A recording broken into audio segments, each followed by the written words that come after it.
बिहार विधानसभा चुनाव खत्म होने के बाद जिस तरह से एनडीए ने 202 सीट पर रिकॉर्ड तोड़ और बड़ी जीत हासिल की है, उसके बाद अब सबसे बड़ी खबर यह है कि चिराग पासवान के कितने मंत्री बनेंगे, उनकी हिस्सेदारी आखिर कितनी होगी, सब कुछ सामने आ गया। नमस्कार, मैं हूं संजीव और आप देख रहे हैं आप तक न्यूज। अगर आप हमारे चैनल पर नए हैं तो चैनल को जरूर सब्सक्राइब कर ले। बता दें कि बिहार की राजनीति में इस सवाल ने नई सरकार गठन से पहले ही हलचल मचा दी है। एनडीए की ऐतिहासिक जीत के बाद सत्ता गठन का दौर तेज हो गया है, लेकिन सबसे चर्चित चेहरा फिलहाल चिराग पासवान ही है। उसका कारण भी साफ है कि उनकी पार्टी लोजपा रामविलास ने 19 सीटें जीतकर खुद को तीसरी सबसे बड़ी ताकत साबित कर दिया है।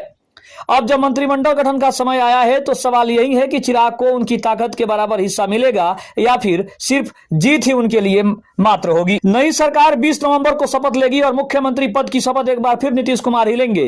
कुल 36 मंत्रियों के पदों वाली इस मंत्रिमंडल में किसे कितनी हिस्सेदारी मिलेगी, इसका फॉर्मूला दिल्ली में हुई एनडीए की बैठक में तय कर लिया गया है। 6 विधायकों पर एक मंत्री का यह फॉर्मूला जदयू और भाजपा दोनों पर लागू होगा, लेकिन इसी फॉर्मूले के आधार पर चिराग पासवान अब 3 मंत्री पद की जीत पर अड़े हैं।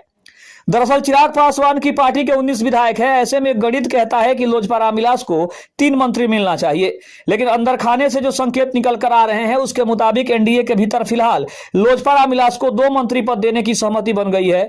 यही वजह है कि सवाल और गहराता जा रहा है कि क्या चिराग को कम प्रतिनिधित्व करने का मौका मिलेगा या आखिरी दौर में उनकी मांग मान ली जाएगी। रविवार को दिल्ली में पीएम नरेंद्र मोदी की मौजूदगी में एनडीए के शीर्ष नेताओं के बीच बैठक हुई है। इस बैठक में सरकार गठन, विभागों के बंटवारे और मंत्री संख्या पर चर्चा हुई। इससे पहले गृह मंत्री अमित शाह, बीजेपी के अध्यक्ष जेपी नड्डा और जदयू के संजय झा और ललन सिंह के बीच भी लंबी चर्चा चली है।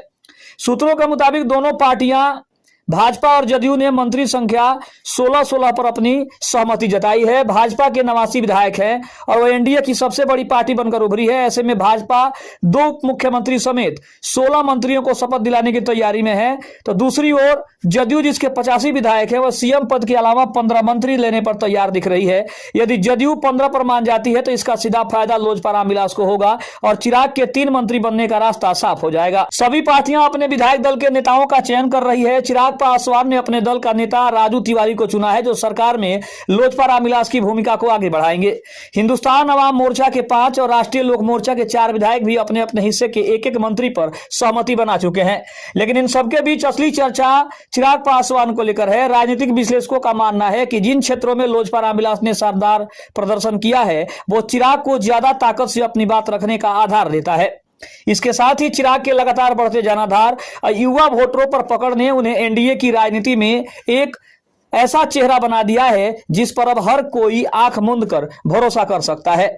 नीतीश कुमार आज कैबिनेट बैठक के बाद राज्यपाल को इस्तीफा सौंपेंगे और नई सरकार बनाने की प्रक्रिया तेज हो जाएगी। इधर एनडीए के सभी घटक दल अपने अंतिम मंत्रियों की सूची तैयार कर रहे हैं। अगले 24 से 48 घंटे के बाद ये साफ कर देंगे कि क्या चिराग अपनी बात मनवाकर 3 मंत्री बनवा पाएंगे या एक बार फिर उन्हें कम हिस्सेदारी से समझौता करना पड़ेगा। बिहार की नई सरकार के शपथ से पहले मंत्रिमंडल का यह समीकरण सूबे में सबसे बड़ी राजनीतिक चर्चा का विषय बना हुआ है कि क्या चिराग पासवान को सिर्फ 2 मंत्री पद मिलेगा या फिर चिराग पासवान अंत समय तक आते आते अपने 3 मंत्री पद वाली बात पर अड़े रहेंगे और क्या उनकी बात को माना जाएगा। क्या पीएम नरेंद्र मोदी और बीजेपी के शीर्ष नेतृत्व इस बात पर सहमत होगा कि चिराग पासवान को उनके मुताबिक हिस्सेदारी मिलनी चाहिए। खबर कैसी लगी कमेंट में जरूर बताइएगा। तब तक के लिए धन्यवाद। जय हिंद, जय भारत।